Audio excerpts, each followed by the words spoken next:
അതാണ് സാഹചര്യം. വലിയ സംഘർഷം തിരുവനന്തപുരത്തും കോഴിക്കോട്ടും ഉണ്ടാകുന്നു. ഇന്ന് ഷാഫി പറമ്പിൽ വടകരയിൽ എത്തിയപ്പോൾ ഒരു പരിപാടിയിൽ പങ്കെടുത്ത് മടങ്ങുമ്പോൾ ഡിവൈഎഫ്ഐ പ്രവർത്തകരുടെ വലിയ പ്രതിഷേധമുണ്ടായി. പരസ്പരം ചീത്തവിളിയും തർക്കങ്ങളുമായി. ഷാഫി കാറിൽ നിന്ന് പുറത്തിറങ്ങിയ ദൃശ്യങ്ങളൊക്കെ നമ്മൾ കണ്ടതാണ്. അതിനുശേഷമാണിപ്പോൾ ക്ലിഫ് ഹൗസിലേക്കുള്ള മാർച്ച്. ഒപ്പം കോഴിക്കോട്ടും സംഘർഷം വീണ്ടും വ്യാപിക്കുന്ന പശ്ചാത്തലമുണ്ട്. അതായത് ഒരു ഇടവേളയ്ക്ക് ശേഷം സംസ്ഥാനത്ത് വീണ്ടും രാഷ്ട്രീയ സംഘർഷം മൂർച്ഛിക്കുകയാണ്. MS അനീഷ് കുമാർ കൂടി ചേരുന്നു. അനീഷ്, എന്താണ് ഇന്ന് വടകരയിൽ സംഭവിച്ചത്?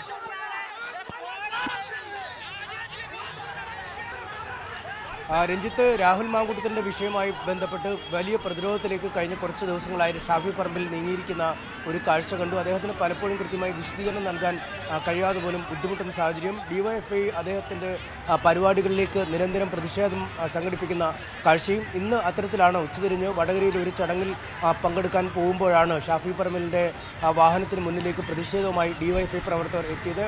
ഉടൻ തന്നെ വാഹനത്തിനുള്ളിൽ നിന്നും പുറത്തേക്ക് ഇറങ്ങി ഈ പ്രതിഷേധക്കാരോട് ക്ഷോഭിക്കുന്ന ഷാഫി പറമ്പിലിനെ നമ്മൾ കണ്ടു. നായി എന്ന് വിളിച്ചാൽ കേട്ടിരിക്കാനാവില്ല, അല്ലെങ്കിൽ കേൾക്കാൻ കഴിയാത്ത തെറി വിളിച്ചാൽ അത് അംഗീകരിക്കാൻ കഴിയില്ല എന്ന് ഷാഫി പറമ്പിൽ പറയുന്നു. ഈ വടകര അങ്ങാടിയിൽ താൻ കാണും, ആരും ഭീഷണിപ്പെടുത്തി തന്നെ പിന്തിരിപ്പിക്കാമെന്ന് കരുതേണ്ടതില്ല എന്നിങ്ങനെയുള്ള പരാമർശങ്ങളാണ് അദ്ദേഹത്തിൻ്റെ ഭാഗത്തു നിന്നും ഉണ്ടായത്. എന്തായാലും അത് പിന്നീട് കോൺഗ്രസ് പാർട്ടി ഒന്നടങ്കം ഏറ്റെടുക്കുന്ന കാഴ്ചയാണ് കണ്ടത്. DCC അധ്യക്ഷനും KPCC പ്രസിഡന്റ് അടക്കമുള്ളവരും ഈ ഷാഫി പറമ്പിലിനെതിരെ പ്രതിഷേധങ്ങൾ സംഘടിപ്പിക്കുന്ന ഡിവൈഎഫ്ഐ നിലപാടിൽ പ്രതിഷേധിച്ച് രംഗത്തെത്തുകയും നാളെ കോഴിക്കോട് ജില്ലയിൽ ഒന്നടങ്കം മണ്ഡലം കേന്ദ്രമാക്കി പ്രതിഷേധ പരിപാടികൾ സംഘടിപ്പിക്കുന്നതിനുള്ള ആഹ്വാനം ചെയ്യുകയും ചെയ്തു.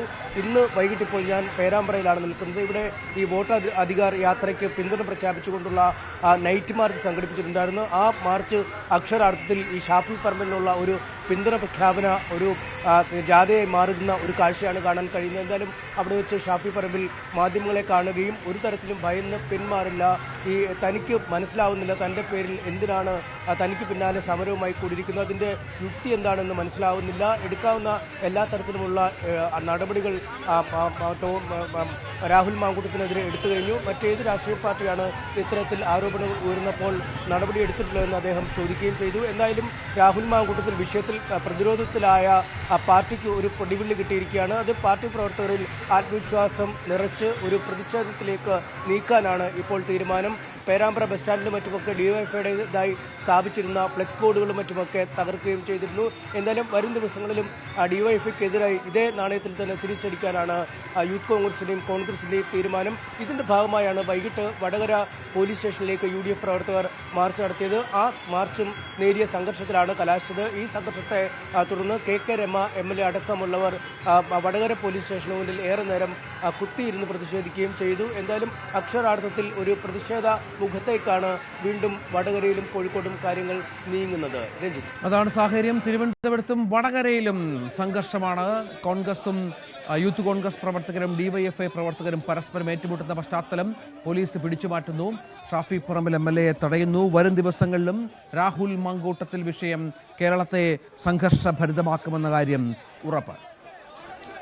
ഇതിനിടെ വടകരയിൽ ഷാഫിക്കെതിരെ ഡിവൈഎഫ്ഐ നടത്തിയ സമരത്തിനെതിരെ നാളെയും വ്യാപകമായ പ്രതിഷേധമുണ്ടാകും.